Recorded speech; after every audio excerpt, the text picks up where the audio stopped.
하나님을 기쁘시게 하는 가정이라는 제목으로 은혜를 받고자 합니다. 우리가 흔히 5월달은 가정의 달이다라고 하는 말을 하는데, 가정제도는 창세 때 하나님께서 이 가정제도를 세우셨습니다. 그 목적은 생육하고 번성하는 것이고, 예수 믿는 기독교인의 가정들이 온 세계에 다 퍼져서 이 세상에 다 예수 믿는 자들로 찰 때 주님이 재림하실 것입니다. 그런데 현대는 그런 뜻대로 살지 못하고 가정이 붕괴가 되고 있고, 오늘날 우리나라도 이 가정제도가 여러 가지로 문제를 많이 일으켜서 사회적인 문제도 되고 있습니다. 그러면 우리 예수 믿는 기독교인의 가정, 하나님은 어떤 가정을 기뻐하실 것인가 하는 것을 오늘 본문에는 두 가지로 우리에게 교훈을 하고 있습니다. 첫째는 여호와를 경외하는 가정입니다. 16절에 보면 가산이 적어도 여호와를 경외하는 것이 크게 부하고 번뇌하는 것보다 나으니라 그랬습니다. 공동번역은 이렇게 번역을 했습니다. 재산을 쌓아놓고 다투며 사는 것보다 가난해도 야훼를 경외하며 사는 것이 낫다. 이 구절은 단순히 경제적인 상태를 넘어서 믿음의 가정이 먼저 무엇을 추구해야 되는가 하는 우선순위에 대해서 말씀하고 있습니다. 우리 믿는 자의 가정은 재물보다는 하나님을 우선해야 된다는 것이죠. 여호와를 경외한다고 하는 것은 여호와 하나님이 우리 인생의 모든 것을 주장하는 것을 믿는 것입니다. 또 하나님께서 복과 화 모든 것을 다 주장한다는 것을 믿는 것입니다. 그러니까 정말로 저도 여러분도 하나님이 우리 인생의 모든 것 복과 화를 다 주장한다고 하면 누구에게 복을 받아야 되겠습니까? 누구에게 잘못하면 화를 당하겠습니까? 이걸 확실히 안다고 하면은 복을 받는 분이, 복을 주는 분이 누군지를 알기 때문에 그 복을 받기 위해서 그분을 잘 섬기지 않겠어요. 그러나 실제로 구원받은 성도들도 자신도 마찬가지 가족 구성원들에게 여호와를 경외하는 것보다는 공부 많이 해야 된다, 줄 써야 된다, 줄 잘 써야 된다, 이런 걸 더 많이 가르치지 않습니까? 모든 것이 우선순위가 바로 되어야 됩니다. 바로 하지 못하면 사상 누각이 모래에 쌓은 성과 같습니다. 인생의 흥망성쇠, 부귀영화, 빈부 귀천을 홀로 주장하시는 분이 하나님이기 때문에 가정에서부터 이 하나님을 경외하는 신앙을 가져야지 그 가정에 하나님이 복을 주시고 하나님이 지켜주시고, 그래서 그 가정이 복된 가정이 될 수 있는 것입니다. 세상 다른 것으로 아무리 의지한다고 해서 하나님이 주시는 그런 복을 어디에서도 받을 수 없습니다. 그래서 여호와를 경외한다고 하는 것은 한자로 경외라는 게 두렵고 떨림으로 섬긴다는 뜻이잖아요. 경외한다는 거잖아요. 하나님을 왜 경외합니까? 하나님은 모든 것을 다 아시는 분이잖아요. 전지전능하시잖아요. 그러면서도 하나님은 이 외모, 껍데기를 보는 게 아니라 속의 내면까지도 다 보시. 우리 사람은 겉으로만 보고 판단해서 좋은 사람이다, 나쁜 사람이다, 뭐 이렇게 판단하지만 하나님은 겉이 아무리 다른 사람에게 뛰어나다고 할지라도 그 속을 보시는 분이라 어떤 마음으로, 어떤 생각으로 왜 일을 하는지까지도 우리는 몰라도 하나님은 다 알고 계십니다. 뿐만 아니라 그렇게 한 모든 행위에 대해서, 옳고 그른 것에 대해서 공의로 심판하시. 그렇기 때문에 하나님 앞에서는 우리는 무엇 하나도 숨기지를 못합니다. 가정에서부터 정말로 우리가 그런 삶을 산다고 하면 바깥에 나와서도 똑같겠죠. 옛말에 실수 많이 하는 사람 보고 그런 말을 하잖아요. 가정에서 새는 바가지는 나가서도 샌다. 왜? 가정에서 하던 일을 직장이라고 가서 갑자기 그거 못 고치거든요. 가정에서 하던 버릇을 교회에 왔다고 해서 갑자기 못 고칩니다. 그러니까 가정에서부터 제대로 하나님을 섬기는 사람은 직장에 가든지 교회에 오든지 어디에서나 늘 하던 거니까 똑같을 수밖에 없잖아요. 제가 가끔 우스갯소리로 그런 말씀 드리지만, 이 임신한 아이 뱃속에 들어있을 때부터 그 부모가 성경을 읽어 들려주고 찬양을 들려주고 교육자를 초빙해서 하나님 말씀을 듣고 하면은 그 아이는, 우리는 모르지만 뱃속에 있는 그 아이가 다 들어요. 생명이 있기 때문에 다 듣는다 그 말이에요. 그러니까 그 아이가 세상에 나와서 다시 예배를 드릴 때 똑같은 찬송과 똑같은 말씀을 들을 때 뱃속에서 듣던 말씀이나 바깥에 나와서 듣던 말씀이나 똑같은 거예요. 그러니까 하나님의 말씀을 들을 때 그 아이는 울거나 그렇게 하지 않습니다. 그런데 보통은 불신자 아이들은 보세요. 멀쩡히 있다가도 갑자기 찬양하고 하면은 놀래가지고 울고 불고 하잖아요. 그러니까 이 가정교육이라는 게 너무너무 중요한 거예요. 그래서 우리는 흔히 하나님 앞에서 우리 신앙인들이 경외하는 삶을 코람데오라고 하지 않습니까? 하나님 앞에서 어떻게 사는가? 우리를 감찰하시는 하나님, 모든 것을 다 아시는 하나님, 우리 행한 모든 것을 그대로 공의로 심판하시는 하나님, 이것을 우리가 정말로 믿는다고 하면 우리는 장소가 가정이 되었든 교회가 되었든 직장이 되었든 하나님 앞에서의 삶을 살 것이고 하나님 앞에서 늘 두렵고 떨림으로 살 것입니다. 우리 인간의 행복과 불행은 그렇기 때문에 어디에 가치를 두냐에 따라서 결정이 되는 것입니다. 오늘 본문도 말씀하지만 꼭 재물이 많아야지, 돈이 많아야지 행복한 것은 아닙니다. 그렇다고 해서 돈이 없는 것이 행복하고 돈이 필요 없다라는 말은 아니에요. 보통 사람들은 재산이 많으면 행복하다고 하지만 참된 행복은 재산이 많고 적음에 달려있는 것이 아닙니다. 만약에 그렇다고 하면 돈 많은 사람들은 늘 행복한 삶을 살게요.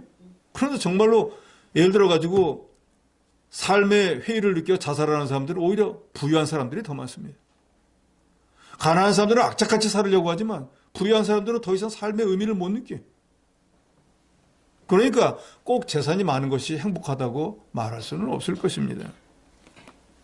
더더욱이 오늘 본문에도 나오는 것처럼 크게 부하고 가진 것은 많은데 번뇌하는 것보다 낫다 그랬어요. 가진 게 많으니까 이거 누가 내 걸 가져가지 않을까, 사기치지 않을까, 빼앗기지 않을까, 자식들이 와서 어떻게 하지 않을까, 보험 들어놓고 죽이지 않을까, 뭐 여러 가지 근심하라고 가진 것 때문에 걱정이에요. 그런데 아무것도 없는 사람은요, 근심할 것도 없어요. 그러면 누가 행복한 것입니까? 오히려 갖지 않은 사람이 더 행복할 수 있지 않습니까? 가지고 온갖 고민과 번뇌를 하는 것보다 아예 없어서 평안하게 더 낫지 않을까요? 물론 육신의 삶은 엄청나게 불편하겠죠.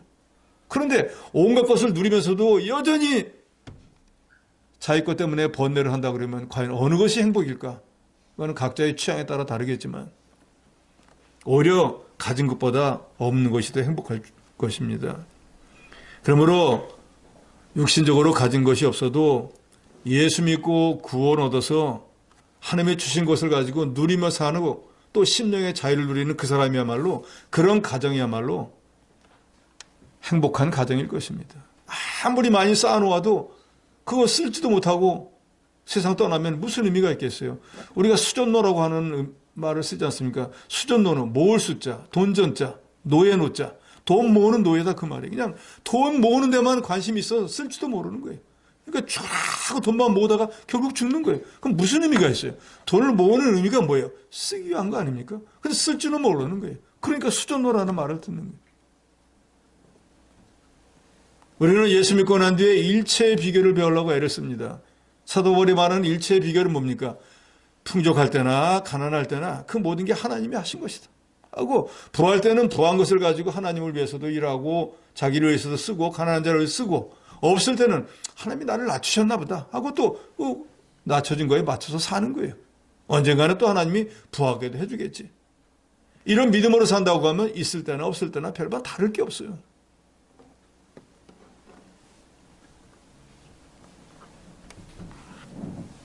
크게 부하고 번뇌하는 것보다 나으니라 한 여기 번뇌라고 하는 히브리 원어는 혼란, 소란, 불안 이런 뜻을 가집니다. 영어 성경에서는 걱정, 소란, 심리적 불안이나 건강상의 걱정거리, 물질적, 환경적 여러 걱정을 의미합니다.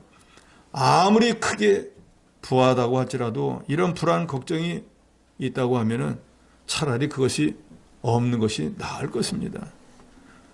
그러니까 오늘 본문에도 말하지만 물질적으로 부유하면 거기에는 분명히 번뇌가 따른다는 걱정거리가 있다 그 말입니다. 자녀도 그렇잖아요.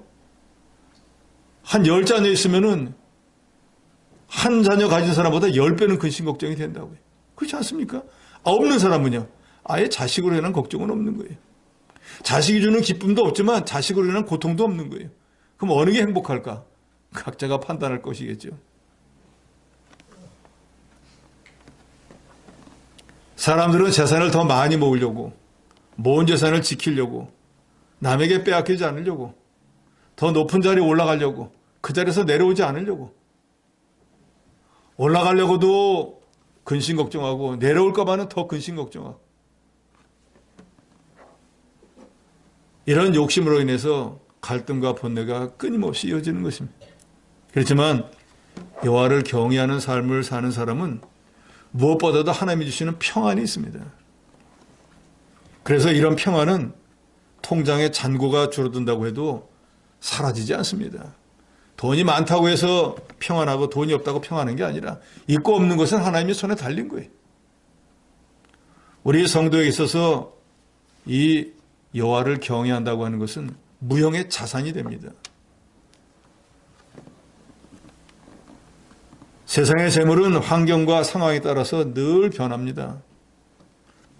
경제 위기나 예기치 못한 사고로 한순간에 사라져버릴 수도 있습니다.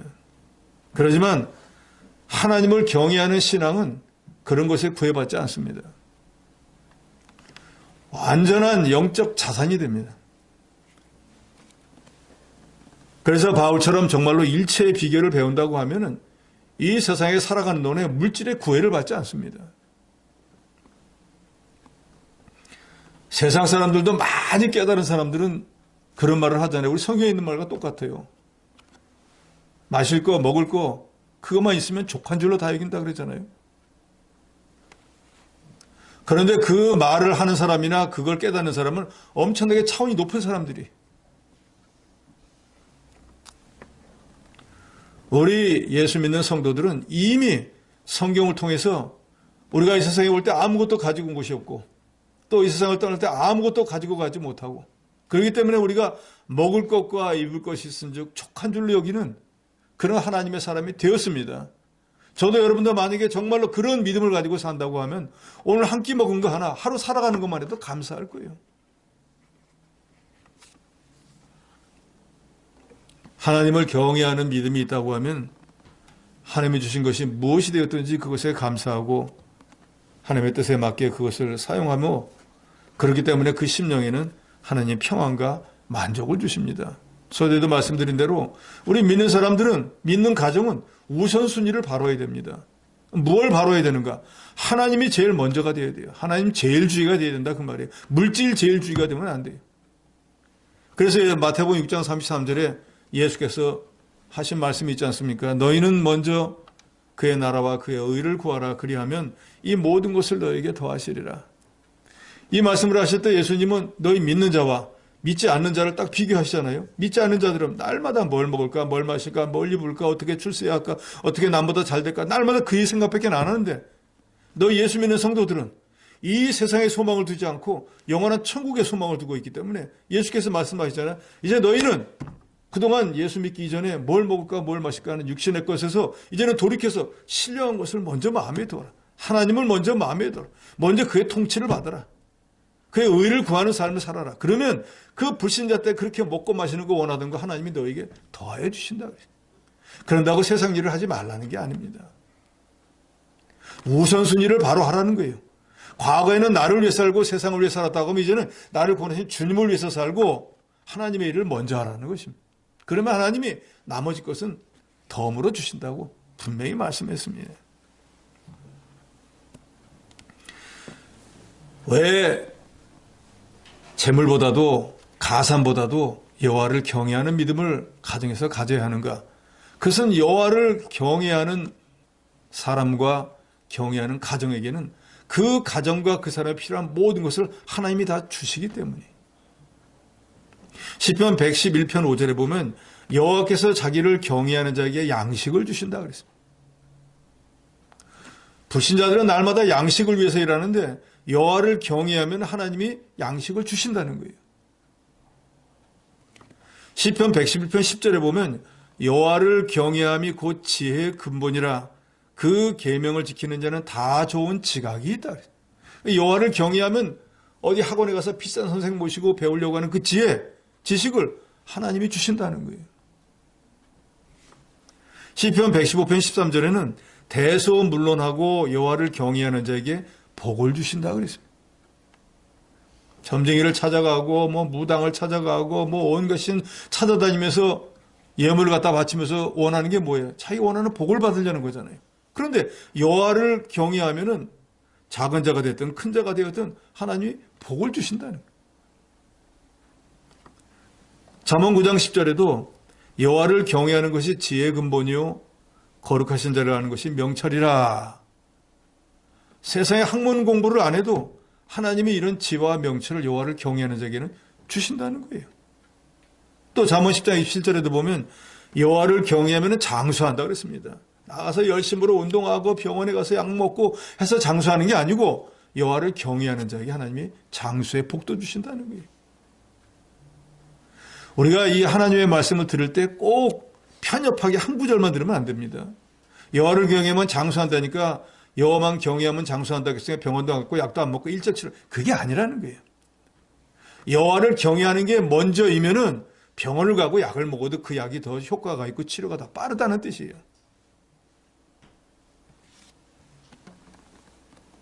또 잠언 14장 26절로 27절에 보면 여호와를 경외하는 자에게는 견고한 의뢰가 있나니 그 자녀들에게 피난처가 있으리라. 여호와를 경외하는 것은 생명의 셈이니 사망의 그물에서 벗어나게 하느니라. 그러니까 여호와를 경외하는 삶을 살면 자기 자신도 어떤 험난한 일에 위험한 일에 빠졌을 때 하나님이 구원해주고 자녀들 또한 그런 일을 만났을 때 부모가 지켜주지 않아도 하나님이 지켜주고 보호해준다는 거예요. 자, 제가 여호와를 경외하는 자에게 주시는 이 하나님의 은혜를 설명드렸잖아요. 복도 주죠. 양식도 주시죠. 지혜도 주시죠. 보호해 주시죠. 우리가 인생을 살아가면서 필요한 모든 것이 어디에 있는 거예요? 여호와를 경외하는 데 다 있다 그 말이에요. 그러니까 가정에서부터 여호와를 경외하는 신앙을 가지고 있으면은 그 사람은 그 여호와를 경외하는 믿음으로 직장에 가든지 예배당에 나오든지 길을 걸어가든지 어디를 걸었니 항상 그런 믿음으로 사니까 왜 다윗이 어디를 가든지 승리하게 하고 히스기야가 어디를 가든지 형통하였다라는 말은 뭐예요? 이런 믿음으로 살았기 때문이라 그 말이에요. 그래서 잠언 23장 17절에 보면 내 마음으로 죄인의 형통을 부러워하지 말고 항상 여호와를 경외하라. 그래서 나보다 믿음 없는 자가 복권이 맞고 주식 투자를 해서 돈을 많이 벌고 높은 자리에 올라가고 아부하고 줄을 잘 서가지고 된 거 그런 거 하나도 부러워하지 말고 우리는 뭘 해야 되는가? 항상 여호와를 경외하라는 거예요. 그러면은 그 사람이 어떻게 되든지 간에 하나님은 여호와를 경외하는 자에게 주신다고 하는 그 복을 내게 분명히 주신다는 것을 이미 지나간 신앙의 선진들이 다 증빙을 하고 있습니다. 이 시대를 살아가는 신앙이들 가운데서도 정말로 진실하게 여호와를 경외하는 사람이 잘못되는가 잘 되는가 여러분이 한번 보세요. 죄인이 형통하고 부자가 되고 출세하고 그 자녀들까지 잘 된다고 해서 부러워할 거 없습니다. 시편에 보면 그런 사람들 눈 깜짝할 선 경각간에 이 사람들이 어디 갔지 하고 찾아도 없는 그런 상태가 돼버린다 그랬습니다. 그런데 여호와를 경외하면 뭐라고 하죠? 장수한다 그러잖아요. 육신이 오래오래 사는 것도 있지만 하는 사업도 넘어지지 않고 모든 일이 오래오래 가게 해주신다는 거예요. 그러니까 항상 여호와를 경외하는 자, 경외하는 가정이 복이 있다는 것을 여러분 분명히 믿으시기 바랍니다. 하나님을 두려워해서 경건하게 하나님 앞에서 살고 하나님을 떠나지 않는 사람, 지금 아무리 빈궁하고 어려운 형편에 있다고 할지라도 반드시 하나님께서 형통한 장래를 허락하실 것입니다. 그렇기 때문에 하나님을 경외하는 가정은 어떤 환난이나 역경이 닥쳐도 능히 이길 수가 있습니다. 공부시키지 못해도 그렇기 때문에 자녀에게 우리가 이 신앙의 유산을 분명히 물려줘야 됩니다. 그러기 위해서는 부모된 자들이 먼저 하나님을 경외하고 말씀으로 살고 찬송과 기도로서 본이 되어야 됩니다. 디모데라고 하는 훌륭한 바울의 제자, 그 사람이 그렇게 훌륭한 사람으로 만들어진 데는 자기 어머니, 외할머니가 믿음으로 말씀으로 잘 가르치고 자기들의 믿음의 본을 보인 그것을 보고 자녀가 따라갔기 때문에 훌륭한 교육자가 된 것입니다. 그래서 잠언 22장 6절에 보면 마땅히 행할 길을 아이에게 가르치라. 그러면 늙어도 그것을 떠나지 아니하리라. 세상 속담에도 3살적 버릇이 80까지 간다 그러잖아요. 이 성경 말씀과 똑같은 거예요. 어릴 적부터 하나님 말씀으로 잘 가르쳐 놓으면은 늙어서도 그 하나님 말씀을 떠나지 않는 거예요. 그러니까 하나님 말씀이라고 하는 것은 요한복음 1장 1절에 무슨 말씀은 곧 뭐라 그러죠? 하나님이라 그랬거든요. 그러니까 하나님 말씀을 따라가는 건 하나님을 경외하는 삶을 살고 있다는 거예요. 그러니까 하나님을 경외하는 자는 장수도 되고 복도 주고 지혜도 주고 명철도 주고 하나님이 보여주는 복이 늙어서까지도 그대로 그 사람에게 임한다는 거예요. 그러니까 우리가 다른 것은 가르치지 못하더라도 내 자신이 먼저 하나님을 경외하는 이 믿음을 갖고 행하고 그것을 자녀들에게 가르쳐야 되는 거예요. 내가 행하지 못하더라도 자녀에게 말해야 됩니다. 나는 이렇게 잘도 못해도 너희는 여호와를 경외하는 삶을 살아서 오래오래 장수하고 복받고 형통한 삶을 살아야 된다. 세상 다른 것으로는 우리가 복받지 못한다. 내가 죽으면 너를 어떻게 지켜주겠느냐. 그러지만 내가 죽어도 하나님은 너와 영원히 함께 계실 것인데 그 하나님이 너를 보호해주고 인도하시고 온갖 지혜와 복을 다 주시기를 원한다고 하면은 하나님을 경외하는 삶을 살아라 라고 가르쳐야 된다는 그 말입니다. 이것은 마치 물고기를 잡는 법을 가르쳐주는 것과 같은 거예요. 복받는 비결을 가르치는 거잖아요. 당장 얼마간의 재산을 남겨주면 그거 가지고 쓰는 동안은 좋아하겠죠. 그런데 그 돈 다 쓰고 나면 뭐라 그럴 것 같아요. 예를 들어서 10억 남겨줬는데 10억 다 쓰고 나면 아예 100억을 안 남겨줬어 하고 원망한다고. 그러나 이 여호와를 경외하는 신앙을 물려주면 그 사람은 마치 물고기를 잡는 기술을 배운 사람 같아 필요하면 그것을 사용해서 자기가 원하는 것을 얻을 수 있게 되는 것입니다. 사무엘이 하나님을 존중히 여기고 그 가정이 하나님을 경외하는 가정이었기 때문에 그 한나를 통해서 사무엘이 믿음의 사람으로 만들어져서 그 사무엘이 우리가 대선지자라고 하잖아요.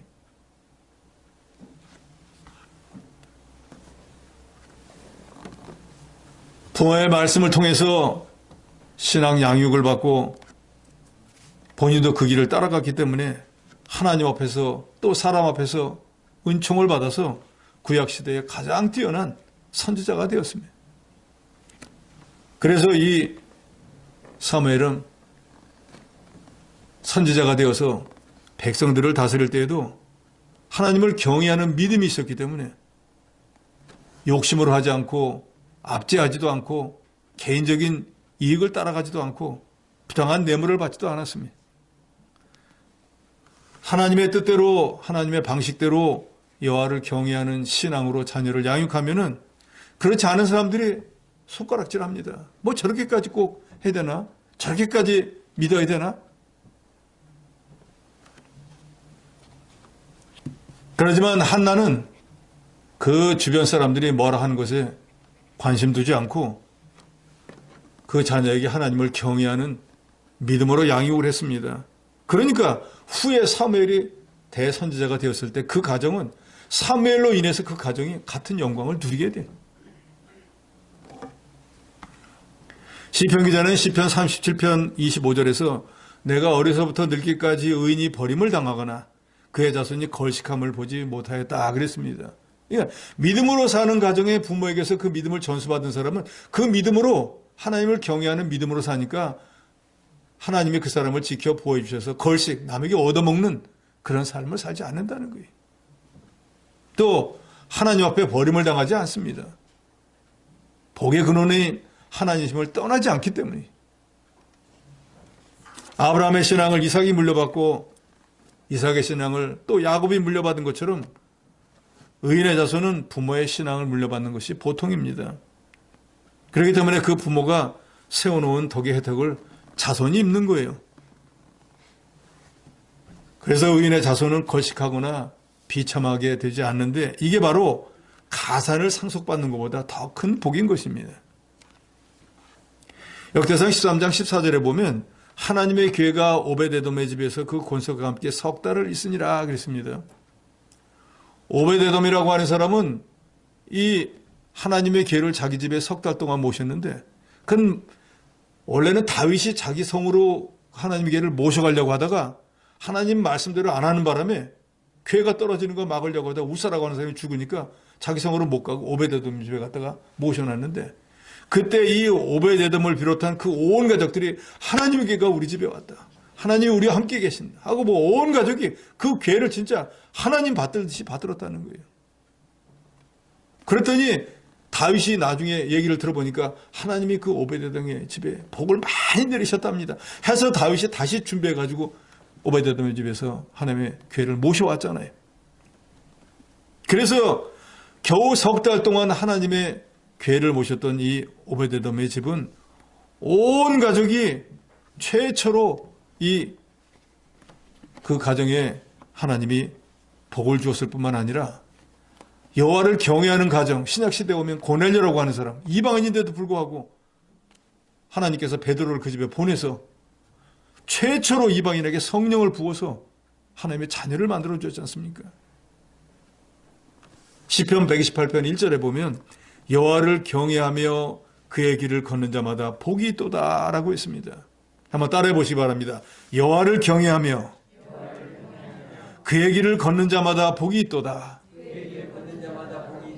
하나님은 여호와를 경외하는 가정을 기뻐하시고 그런 가정에 복을 내려주신다는 거 여러분 분명히 믿으시고, 지금까지도 잘해 오셨지만 더욱 여호와를 경외하는 그런 가정이 되시기를 축원합니다.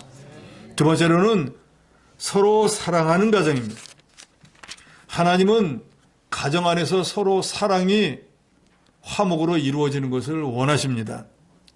그래서 오늘 본문 17절을 보면은 채소를 먹으며 서로 사랑하는 것이 살찐 소를 먹으며 서로를 미워하는 것보다 나으니라 그랬습니다. 현대어 성경은 값싼 채소만 먹고 살면서도 서로 우애 있게 아껴주며 사는 것이 값비싼 갈비짝을 뜯으며 서로 못 믿어 증오하는 것보다 행복하다라고 그랬습니다. 또 잠언 17장 1절에도 보면 마른 떡 한 조각만 가지고도 화목하는 것이 제육이 집에 가득하고도 다투는 것보다 낫다라고 말하고 있습니다. 살찐 소는 당시 최고의 부와 풍요를 상징합니다. 그런데 여기 17절에 채소라고 하는 건 그 소와 비교하면 아주 하찮은 가치 없는 걸 말하고 있습니다. 그런데 문제는 고기 반찬이 가득하고 소를 잡아서 갈비를 만들어갖고 먹으면서도 그 안에서 서로 싸우고 다툰다고 하면 그건 아무것도 아니라는 거예요. 며칠 전에 어느 식당에 갔었는데 거기 고속도로에도 올라오다가 휴게소를 갔는데 그 학생들이 수학여행을 왔는지 뭐 했는데 하여튼 막 수십 명이 모이는 거예요. 집사람하고 둘이서 뭘 한 개 시켜 먹는데 어찌 떠드는지 지금 내가 밥을 입으로 먹는지 귀로 먹는지 그냥 여기서 빨리 나가고 싶은 생각밖에 없어요. 분명히 그거 맛있는 걸 텐데 아무 맛도 없는 거예요. 그냥 소리가 시끄러우니까 빨리 먹고 나가자 생각밖에 안 드는 거예요. 지금 진수성찬을 여기다 다 마련해놨는데 너희들은 노력도 안 하면서 내가 번 돈 가지고 먹으면서도 감사할 줄도 모르고 너희들은 게을러 빠져서 뭐라고 아버지가 계속 잔소리하면 그 갈비가 입으로 들어올까요? 그 가족들이 아버지가 수고해가지고 진수성찬 차려준지 다 알고 있는데 거기서 굳이 너 감사를 해야지 너희들은 도대체 뭐 하느냐고 하니까 갈비가 아니라 갈비보다 더 걸 먹어도 오히려 괴로운 거예요. 먹다가 체한다고요. 그런데 채소나 마른 떡, 채소 뭐 아무것도 아니잖아요. 마른 떡, 떡에다가 뭐 바른 것도 아니고 그냥 바짝 말라가지고 돌 같은 거 그걸 먹으면서도 서로 사랑하는 것이 그게 바로 하나님이 원하시는 가정이라는 거예요.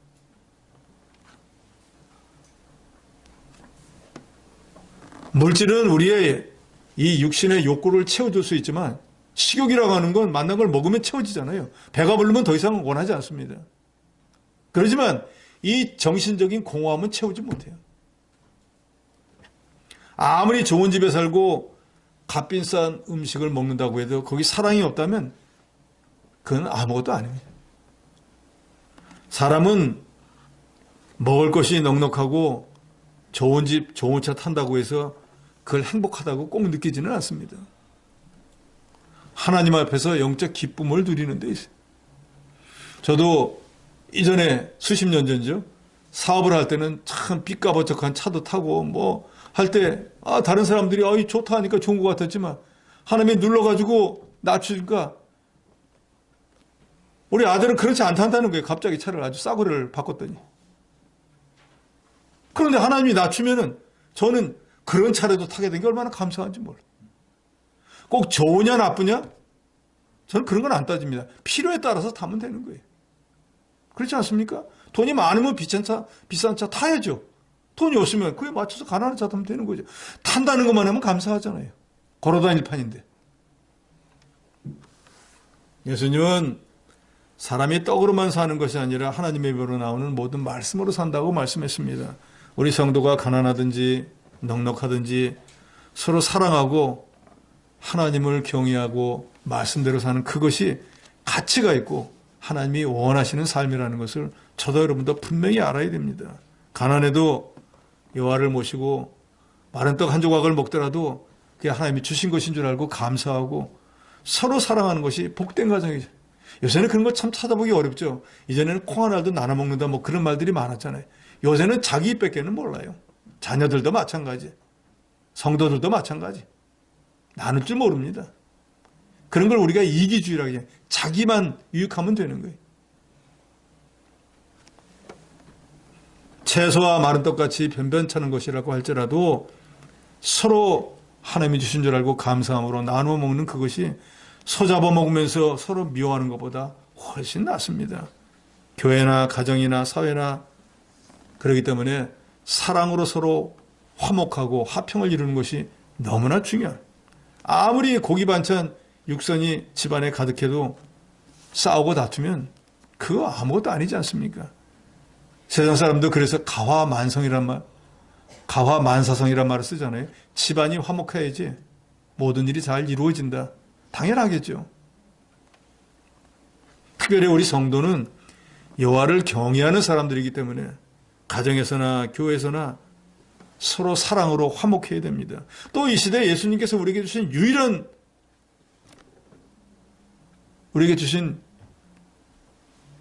명령, 법이 뭐예요? 서로 사랑하라는 거잖아요. 그래서 우리가 너무너무 좋아하는 말은 하나님은 사랑이시라. 그래서 교회 이름도 사랑의 교회. 하나님은 당신을 사랑합니다. 차에 막 붙이고 다니잖아요. 그런데 아무리 차에 붙이고 예배당에 붙이고 예배당 이름을 사랑을 짝을 붙인다고 해도 사랑이 없다고 하면 그게 무슨 의미가 있겠습니까?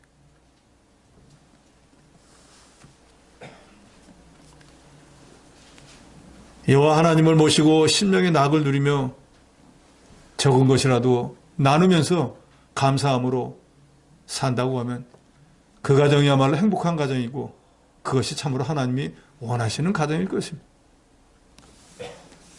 유명한 오 헨리라고 하는 작가가 쓴 단편소설의 크리스마스 선물에 보면은 거기 주인공이 짐과 델라라고 하는 남자가 나오는데 서로 사랑하는 연인 사이였습니다.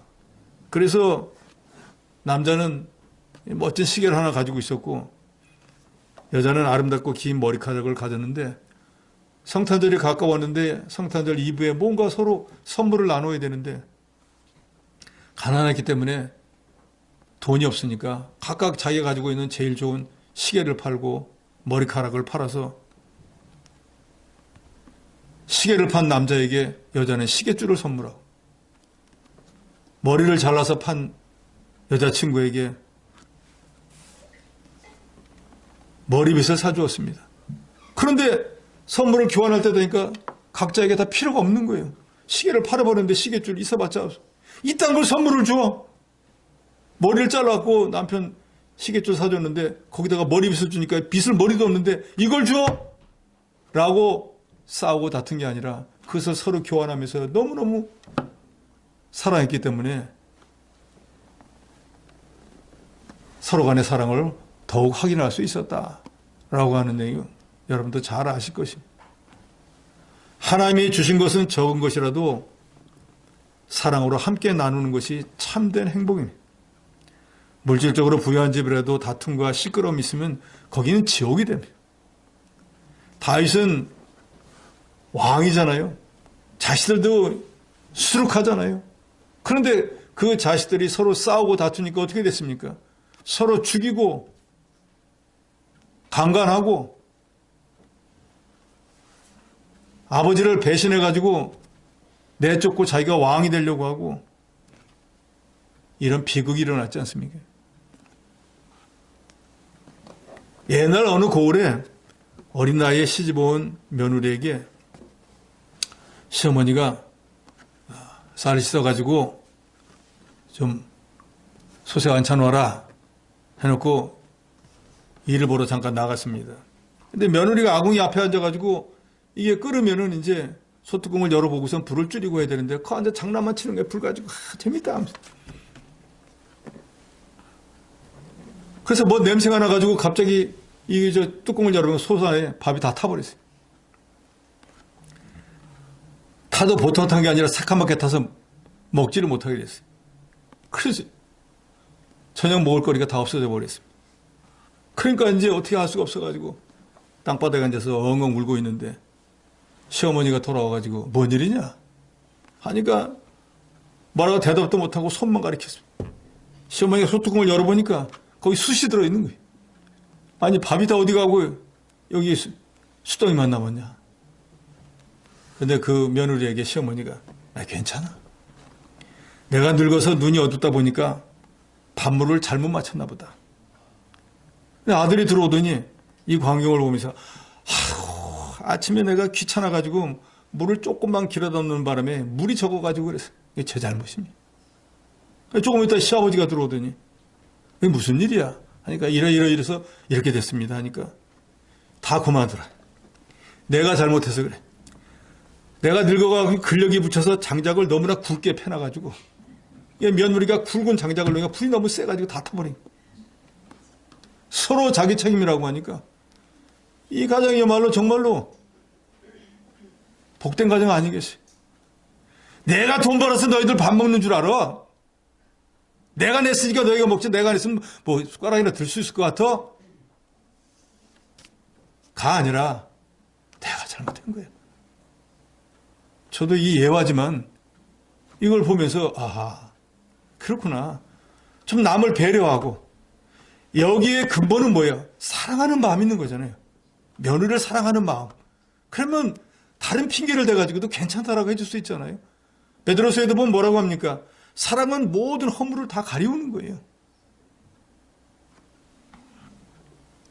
나오미는 남편과 두 아들을 모두 잃고 경제적으로 완전히 파산했습니다. 본인이 스스로 말하죠. 내가 풍족하게 나갔다가 빈손으로 돌아와. 그래서 오늘 본문에 나오는 채소, 마른 떡도 구할 수가 없는 그런 형편이 되었습니다. 그래서 자기 며느리들에게 내가 너희를 데리고 와서 어떻게 할 수가 없으니까 너희 본집으로 다 돌아가거라. 하는데도 하나는 자기 집으로 돌아가 버렸지만 이 나오미는 어머니가 하시는 곳에 나도 가고 어머니의 백성이 내 백성이 되고 어머니 하나님이 나의 하나님이 될 거니까 나는 어머니 떠날 수 없습니다. 왜 그랬습니까? 어머니를 통해서 하나님을 발견했거든. 신앙의 스승이에요. 근데 내게 이 귀한 하나님을 알게 해주고 하나님의 백성이 되게 해준 이 시어머니, 육신적으로 시어머니가 아니라 내 영의 스승이라 난 도저히 이분을 버릴 수 없다. 분명히 자기 고향에 돌아가면 아무것도 없어가지고 거지처럼 살 수밖에 없는데 젊은 내가 따라가서 내 영의 스승을 공양해야겠다. 이런 마음으로 자기 시어머니를 성경 붙쫓았다 그러잖아요. 들러붙어가지고 떨어지지 않고 같이 갔다. 자기 집으로 돌아갔다고 하면 평안한 삶을 살다가 어디 뭐 돈 많은 어떤 새로운 남자 하나 만나갖고 잘 먹고 잘 살다 죽을 수 있었겠죠. 그런데 자기에게 복음을 전해준 시어머니를 너무너무 사랑해서 끝까지 봉양을 했어요. 그런데 현실은 어땠습니까? 베들레헴에 돌아오자마자 사람들의 지탄을 받습니다. 저 뭐 논 팔고 땅 팔고 왔더니 거지가 돼서 왔네. 그리고 정작 먹을 양식도 없었습니다. 말도 통하지 않고 지리도 잘 모르고 그런데도 불구하고 자기 시어머니 또 자기 자신이 살기 위해서 모르는 밭에 가서 떨어진 곡식을 거지처럼 주워다가 자기도 먹고 시어머니도 공양했습니다. 이런 극한 가난 속에서도 시어머니와 며느리가 이렇게 서로 같이 살 수 있었던 그 근본은 뭡니까? 서로 사랑했기 때문에. 여호와 하나님 신앙이 있었기 때문입니다. 롯은 나오미를 통해서 하나님을 알게 되었고, 나오미는 이 어려운 가운데서도 자기를 사랑해서 따르는 룻을 보면서 하나님의 위로를 경험해. 이 룻의 변함없는 사랑과 헌신을 통해 살아가는 의미를 되찾았습니다. 결국 룻이 보아스와 결혼해서 아들을 낳았을 때 사람들이 나오미에게 가서 말합니다. 이는 내 생명의 회복자이며 내 노년의 봉양자라. 곧 너를 사랑하며 일곱 아들보다 귀한 내 며느리가 낳은 자로다. 라고 찬송했습니다. 서로 사랑하는 가정, 하나님이 기뻐하십니다. 결론은 이 시대에 우리 믿는 자의 가정은 어떻게 하나님이 기뻐하시는가? 여호와를 경외할 때 하나님이 기뻐하시고, 그 가정에 속한 모든 구성원들이 서로를 아끼고 사랑할 때 하나님이 기뻐하신다는 것을 기억하셔서 지금까지도 잘해 오셨지만 더욱 하나님 경외하고 서로 사랑해서 하나님을 기쁘시게 하고 하나님이 경외하는 자에게 주시고자 약속했던 모든 복을 받아 누리시는 여러분이 되시기를 주의 이름으로 축원합니다.